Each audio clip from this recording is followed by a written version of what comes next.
At my husband's funeral, my son Daniel stood at the podium with a trembling voice and thanked another woman. "She was the one who was truly family to us," he said. At that moment, all eyes in the room turned to the woman in the front row, the one in the fitted dress and perfect makeup with delicate tears resting in her eyes. And me, the real wife, the mother, I sat off to the side, unnoticed, invisible.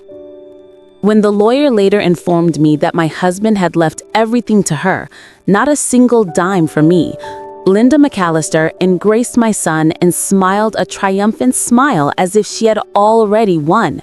But then I pulled out the second will, and just like that, there was no one in the room smiling anymore. I never imagined my life would begin anew at a funeral. Robert died in a sudden car accident. He was driving downtown that morning in a heavy rain. They said the brakes failed on a curve and the car crashed into a supermarket. He was gone quick. The doctor said he didn't suffer, but I wasn't sure he deserved such a clean departure. We had been married for 40 years. I used to think our marriage, while not romantic, was at least solid, like one of those old houses weathered by storms, worn on the outside, but still standing. I gave up my career to tend to every corner of our home. He always said, "I can take care of you, you don't need to work." And I believed him. I naively thought it was some kind of love. At the memorial, I wore his favorite charcoal gray wool coat and stood by the chapel entrance, greeting guests. The wind whipped, my fingers were numb. Still, I smiled, doing my best to make sure his farewell was dignified and orderly. Robert cared so much about appearances, about what other people thought of him. Even in his death, I found myself maintaining that neat facade for him. Daniel was at the podium. He's our only child. He turns 33 this year and is a back-end engineer for a tech company. He wore a sharp, dark suit, his face was solemn, and his voice was as steady as always. After reading a tribute to his father, he paused, and his eyes reddened. "There's someone I want to give a special thank you to," Daniel said, his voice a little shaky. The room fell silent. I clutched my handbag in my lap, my knuckles turning white. I thought he was about to say, "My mother." In that moment, I could almost hear it forming in his throat, that long-awaited acknowledgement. 40 years of companionship, dedication to the home, nights spent at the hospital, all the quiet sacrifices. I truly believed he had finally seen me. But what came next sliced through me like a dull blade, stripping that hope away inch by inch. Someone who supported my father through the toughest time of his life, Miss Linda McAllister. A soft murmur went down the aisle. From the front row, a woman stood up and dabbed her eyes, nodding politely. She wore a deep emerald green wool coat, black heels, flawless makeup, and perfectly coiffed hair. As she sat down, those around her turned to look, curious and surprised. I felt sound exploding my ears like a detonated silence. Linda McAllister. I knew the name. She was Robert's administrative assistant at the firm. He later promoted her to a consulting partner, even briefly including her on the board. When I'd ask about her, he'd always downplay it. "She's competent. Don't be paranoid." I remembered that year's company party. She brought me wine, smiling sweetly, moving with the ease of a woman who fit in. I dismissed her at the time as just another sycophantic employee. Looking back now, how ironic. From across the room, someone whispered, "She's sitting so close, like she's family." And my son had just thanked that woman at his father's funeral. I felt like the chair had dropped from under me, my ears were ringing, and the world vibrated faintly. People came up to shake my hand, murmuring the usual, "He was a good man, we'll miss him." I nodded automatically like a machine repeating pre-programmed responses.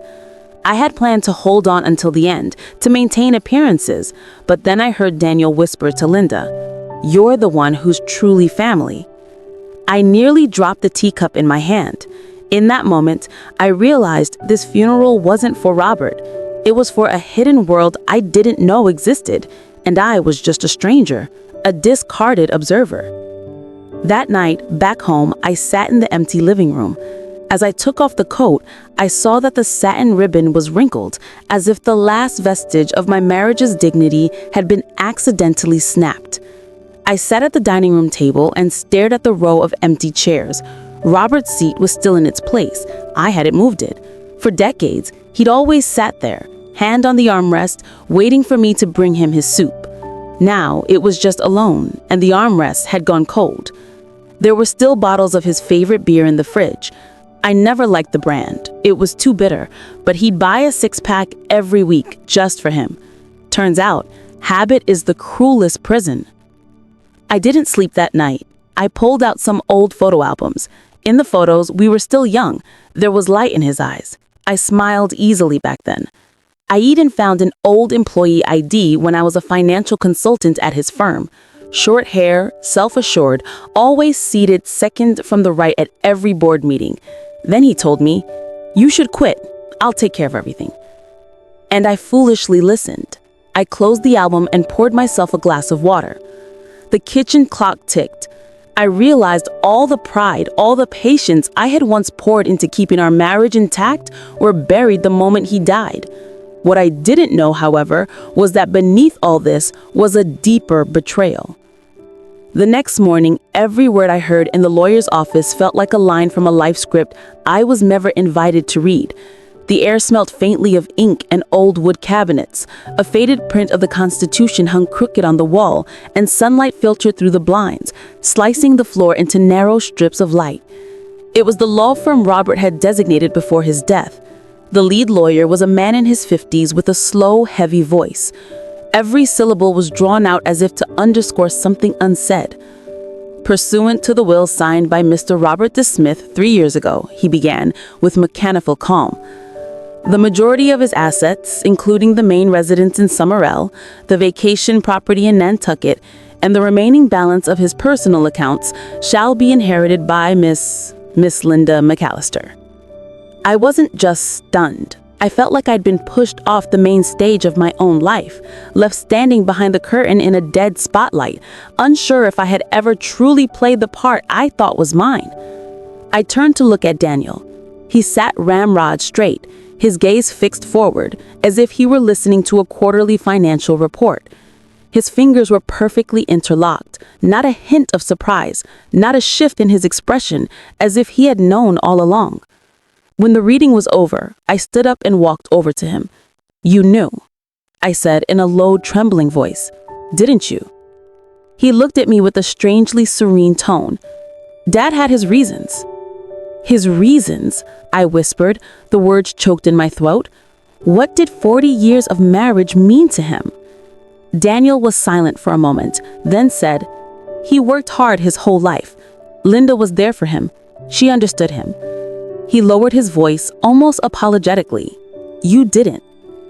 In that moment, I saw it clearly. Not only had I lost my husband, I was losing my son. He wasn't defending his father's memory. He was redrawing the family tree and erasing me from the map. When I got home, I stood in the driveway for what felt like an eternity, the weight of my handbag numbing my arm. I went into the bedroom and opened Robert's closet. His shirts, ties, and wool vests were still perfectly arranged with that familiar scent of refined decorum. But what lies were woven into those fibers? When did he decide I was no longer family? Was it the year I forgot to buy his favorite wine for our anniversary? Or before that, when I quit my job as his financial consultant and just became a housewife? I started searching through the drawers for proof I wasn't crazy. Old ledgers, photos, receipts, old business cards. In the kitchen drawer, I found a folder of letters Robert had kept. One was from the Nantucket Property Management Company. The date was 6 years ago. The recipient, Linda. My hands were shaking. I had been to that house by the sea countless times, not realizing I was just a guest. That afternoon, I walked across the street to visit Giselle, our longtime neighbor. She was a widow, in her late 70s, with a frail but tacit existence. 70s with a sharp memory and a garden brimming with roses. When I mentioned Linda's name, her face stiffened. "Linda? Wasn't she the one Robert would take to those symphonies?" she asked, raising an eyebrow. "You didn't go with them?" I forced a smile. My mouth was dry. I never really liked social events much. Giselle shifted in her seat. Oh, I always thought they were an item. She's been on this street several times. One year, she helped Robert put up the Christmas lights. I froze. That Christmas, I was stuck upstairs with a swollen knee. Robert had told me a neighborhood boy had helped him. Do you remember when they started getting close? I asked. Giselle stirred her tea, thinking. At least 10, maybe 15 years ago. I remember seeing her around here when you were away taking care of your sister. I thought she was some cousin or something. 15 years. I sat in Giselle's sunroom feeling like a stranger who had walked into the wrong house. All these years, I had managed our retirement budget down to the last penny. I had chosen his bathrobes, scheduled his physicals, and even dipped into my parents' last savings to rescue his company during a cash crisis. And he had been building golden bricks for another woman's future out of my sight, out of my reach. Returning home, I finally found an old cardboard box in the basement filled with photos. There was Robert standing next to Linda at a company event. His hand rested gently on her arm, smiling a radiant smile like never before. He looked relaxed, younger, happier than he ever looked beside me. And in one photo there was Daniel, barely 18 or 19, standing with them. His smile was nervous, but not reluctant. One corner of the photo was marked out. I rubbed it gently with an eraser and uncovered a line written in pen. Our little family will be official one day. I could almost hear something break in my chest. It wasn't a heart. It wasn't glass. It was something deeper, something called trust. And it would never be whole again. That night, I lit a single candle in the kitchen, and for the first time in this house without Robert, I put on music, a slow, soft, unhurried jazz record. I started to wonder, maybe I'd lived my whole life to his rhythm and never danced to my own, but not anymore. From now on, the music, the beat, the dance steps, it's all mine to choose. I thought the worst was over. The will, the truth about the properties, Linda taking her place at the center of it all, brazenly labeled as family. That was enough humiliation for a lifetime. But I hadn't realized that what would truly break my heart was Daniel. He is my only child. I had believed that however unrecognizable the rest of the world became, he would still be mine. We agreed to meet at the town cafe, the one where he used to get caramel dessert as a little boy.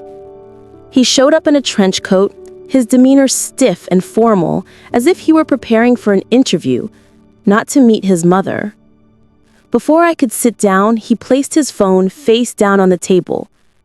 He always did that, a subtle signal that any buzz could be a reason to abandon the conversation.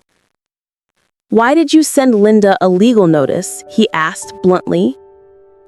I took a deep breath and looked him in the eyes. "Do you think I shouldn't have?" He shrugged. "She didn't hurt you. Robert gave her the money. It was his decision. Suing her just makes everyone uncomfortable." "Uncomfortable?" I said, my voice cracking with disbelief. "Daniel, your father deceived me for decades. I gave up my career for this family, my friends for you. I even sold my mother's emerald ring just to pay your college tuition. Do you know what that ring meant to me?" Daniel frowned, exhaling with visible irritation. "You always bring it up, like I owe you something." That hit me like a dull blow to the chest. It wasn't anger, not even an argument, just distance. A cold and definitive distance. "Dad told me," Daniel said, after a pause, his voice dropping, that the happiest years of his life were with Linda. She understood him. She respected him. She didn't always question and criticize him like you did. I questioned him because he stopped respecting me, I said, gritting my teeth. I criticized him because he was wrong. Daniel shook his head as if he were listening to a meaningless sermon. You're too traditional, Mom. You've always believed that making sacrifices is a virtue, but Dad didn't need that kind of love. That's when I understood. It wasn't a sudden revelation for him. He had been thinking this way for a long time. He just hadn't said it until now. I looked at him for a moment. All I could see was the boy he used to be. The boy who breathed raggedly during asthma attacks while I sat by his bed all night. The teenager who was bullied in school, whose dignity I defended as if it were my own. The 17-year-old whose heart was broken for the first time and who curled up next to me on the backyard bench in silence until the stars came out. Did he remember any of that? I reached into my purse and pulled out an old, faded photograph. That summer when you were 2, we went to the beach, I said, sliding the photo across the table. Your father backed out at the last minute for work, so it was just 2 of us. In the photo, he's wearing bright red swim trunks and standing on wet sand, with a trail of tiny, wobbly footprints behind him. You were terrified of the waves. You'd hold onto my neck and just scream, "Mommy, Mommy!" You didn't know much about the world back then, but you knew where safety was. He looked down and said nothing. I know you idolize your father, I continued. He was always elegantly turned out, never raised his voice, always said the right thing. But did you ever think that maybe I set the foundation for that elegant man to exist? He looked up. There were no tears, no remorse, just a flicker of hesitation. Dad did what made him happy. She made him feel needed. You were just too strong. Too strong. That was what I was. I thought about those nights spent balancing overdue accounts, the afternoons I cooked with a fever, the years I held back tears at Robert's cold silences and kept smiling anyway. That's what he meant by too strong. I put the photo back in my wallet and stood up. My voice sounded calm, but it had a deep firmness. You're right. I was too strong. And starting today, I'll save that strength for myself. Whatever he said after that, I didn't hear it. I walked out the cafe door into the parking lot. It had started to rain. The drops hit the windshield with a slow, relentless rhythm, an orchestra made entirely of silence. I slid into the driver's seat and wrapped my hands around the steering wheel, pausing for a long moment. I didn't cry. I didn't fall apart. I just sat there realizing that what I had lost wasn't just a husband. I had lost my marriage, my family, even my son. But in that same breath, I understood something else. I could no longer wait for someone else to tell me who I was. It was time to live for myself. At first, I thought Linda was just a late-life accident in Robert's story, a calculated opportunist, a woman who slipped in through the cracks. But now I see things clearly. She was never an accident. She had planned everything. On a rainy afternoon, I sat at the kitchen table with a mug of cold coffee in my hands, looking at her public Facebook profile. Her profile picture showed her on the beach, smiling softly, the background edited with a tasteful blur, as if she didn't want anyone to see what was truly behind her. Her bio said, consultant in the architecture sector, lover of classical music and community service, grateful for life's tender company. I clicked on her photo albums. The first image, Robert was seated in a Wiccan chair holding a slice of lemon pie she had apparently made for him. The text said, "His smile is my favorite reward."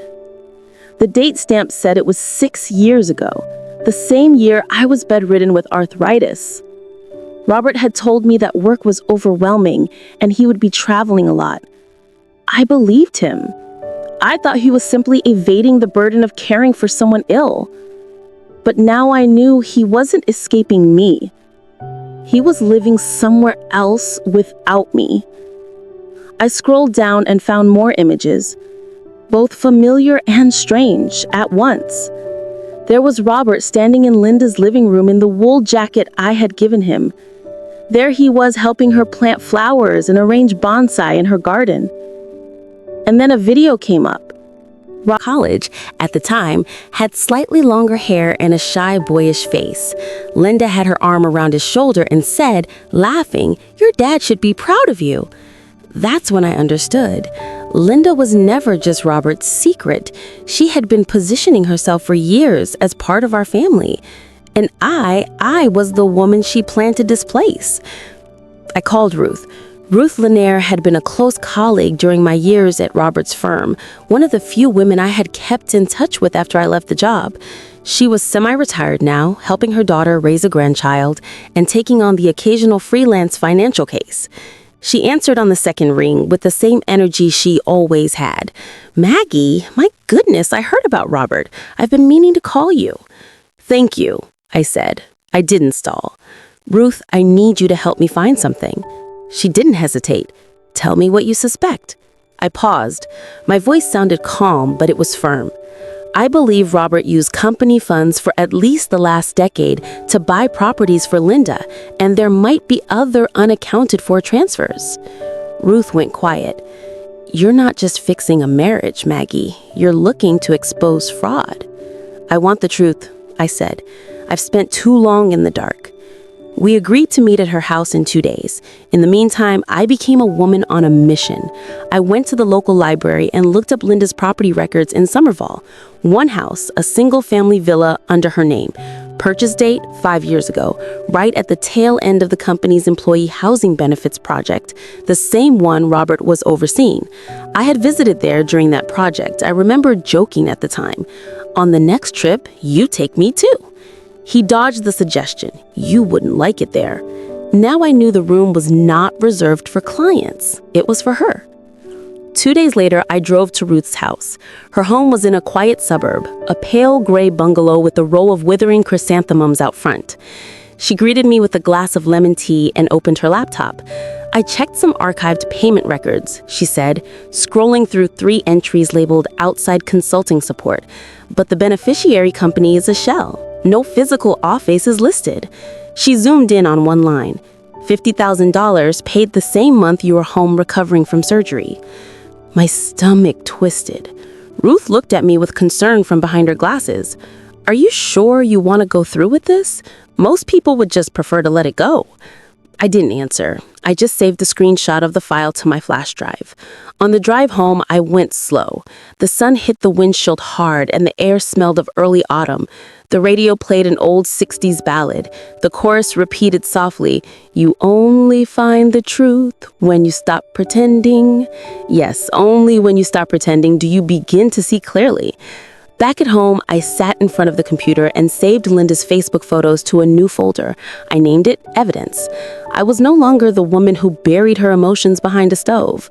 I was Maggie Smith, the legal wife of Robert, the mother of Daniel, the one who had been edited out of her own life story, and the woman who was about to rewrite the ending. The second batch of documents from Ruth arrived just as I was wiping down the kitchen sink. Sunlight filtered through the blinds, casting clean stripes across the countertop. I paused for a second with the rag in my hand and thought that was how my marriage had been maintained, tidy, silent, until the kitchen no longer felt like mine. The email subject was simple. 3 suspicious transactions. Key. Preliminary legal feasibility assessment. I opened it. A few familiar PDF statements filled the screen. Ruth had annotated them. The company name, Quinta Consulting LLC. The account tied to Linda. The transfers, 3 payments totaling over $350,000, carefully staggered over 5 years, each one timed just outside the company's official audit cycles. She added a note. This sum lacks sufficient justification. Unless invoices for services of equivalent value can be produced, this is potentially a fraudulent gift. There it was, the proof. I felt a knot of resolve form in my chest. I knew what to do. That afternoon, I called a lawyer who specialized in fraud and corporate law. I have a whole host of questions, I said, my voice steady and clear. I believe my late husband systematically plundered his company to aid his longtime mistress. The lawyer was a woman named Michelle Robinson. She was in her mid-50s, and her voice on the phone was warm and non-nonsense. She listened calmly as I talked. "You need to send me everything you have," she said. "Every document, every email, every photo." I hung up and started copying the files. When I was finished, I had over 50 documents. I printed everything out, arranged it neatly in a folder, and took it to her downtown law office. Her firm was in a glass skyscraper, and I took in the view of the Chicago skyline as I waited. When she walked in, she had a kind, professional smile. She had a sharp haircut that framed her chin and wore a perfectly fitted suit. She took the folder, flipped through it, and nodded. "We will go through this," she said. "I'll be in touch." "Thank you," I said, looking at her. "She betrayed me, and my son helped her. I want her to pay back every last cent." Michelle pushed her glasses higher on her nose. "We will do our best." The next few months were a whirlwind of appointments, emails, and legal proceedings. We filed a lawsuit against Linda Mallister, and the case made waves. Robert's former firm, his lawyer, and even his estate became entangled in the case. Then there was Daniel. He took Linda's side. He was outraged. "You're destroying his memory," he said to me on the phone. "Daniel, your memory of your father is a fairy tale. He was a con man who used money to betray me, his wife, and his son's mother. That's the truth." He hung up. I waited for him to call back, but he didn't. It hurt, but I did it anyway. I had to. The case went to court. Linda and her lawyer tried to paint it as a misunderstanding. They claimed the funds were legitimate payments for consulting services. They produced fake invoices that Robert had given her, but we had Ruth's evidence and we had Robert's Facebook photos. I took the stand and told what happened. I talked about the 40 years of our marriage, about the sacrifices I made for him and Daniel, and about the pain I felt when I learned the truth. The judge, a black woman in her mid-60s, looked at me with understanding. I think she understood what goes on in the hearts of women like me. In the end, the judge ruled in our favor. She ordered Linda to pay back everything Robert had given her, including interest. The total sum was over $1 million. Linda had to sell the property she had bought with the stolen money. She was broke. She lost her job and her reputation. I never saw her again. As for Daniel, he didn't speak to me for years. Then, when my father died, he called me. We met at the funeral and embraced. We began seeing each other again. I told him the whole story and he started to understand. It took years, but we mended our relationship. He apologized to me. He said he was only defending an illusion the whole time. I hugged him and told him that I had believed in him the whole time. And in that moment, there were tears in many eyes. Daniel walked over and hugged me softly. "Mom," he said, smiling, "when did you get so good at giving speeches?" I smiled back. "I always was. You just weren't listening." We both laughed. Everyone laughed. Before the party was over, I took a short walk in the garden. I stopped in front of the crabapple tree I had planted 20 years ago. "Last year, this thing almost died," I said. "I almost cut it down, but this spring it bloomed earlier than ever, and it's still blooming." The women chuckled. I added, "Even she knew what is still alive should not be given up on." That night, when everyone had left, I folded up the chairs and put them away in the shed. The porch wind chime tinkled softly in the breeze. I turned to watch the sunset. It rested above the old maple tree at the end of the street, as if to say, "Who are you really?" I took off my heels, walked barefoot into the house, hung up the dress, and went to bed. I knew who I was. I was a survivor, a fighter, and the truth had set me free.